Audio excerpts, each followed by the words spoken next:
यह कहानी एक छोटे से गांव की है जहां हर कोई एक दूसरे को जानता था। गांव में एक लड़की थी जिसका नाम राधा था। राधा के बारे में लोग अक्सर बातें करते थे और उसे चरित्रहीन कहते थे। लेकिन क्या वाकई राधा चरित्रहीन थी या समाज की धारणाएं गलत थीं? आइए जानते हैं इस कहानी के माध्यम से।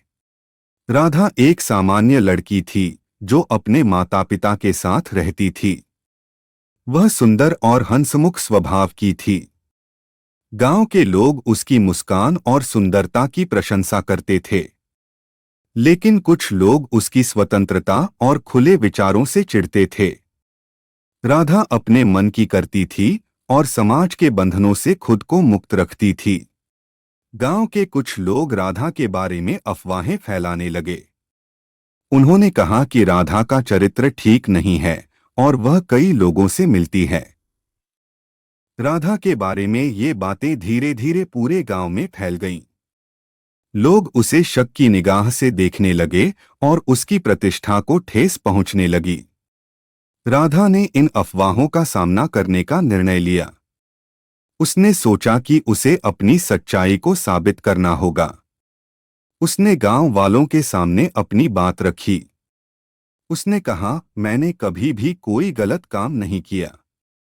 मैं बस अपने तरीके से जीना चाहती हूँ और अपनी स्वतंत्रता का आनंद लेना चाहती हूँ। मेरी दोस्ती को गलत नजरिए से देखना आपकी सोच का द्योतक है, न कि मेरे चरित्र का। एक दिन गांव में एक बड़ा आयोजन हुआ। इस आयोजन में राधा ने अपने दिल की बात सबके सामने रखी। उसने कहा, किसी के चरित्र का निर्णय उसके व्यवहार और कार्यों से किया जाना चाहिए, न कि अफवाहों और पूर्वाग्रहों से। मैंने कभी भी किसी का दिल नहीं दुखाया और हमेशा सच्चाई का साथ दिया है। अगर आप मेरी स्वतंत्रता को मेरा चरित्र मानते हैं, तो यह आपकी सोच में कमी है। राधा की बातें सुनकर गांव वालों को अपनी गलती का एहसास हुआ।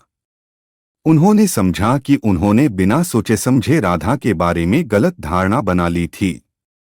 उन्होंने राधा से माफी मांगी और वादा किया कि वे भविष्य में किसी के बारे में जल्दी से निर्णय नहीं लेंगे।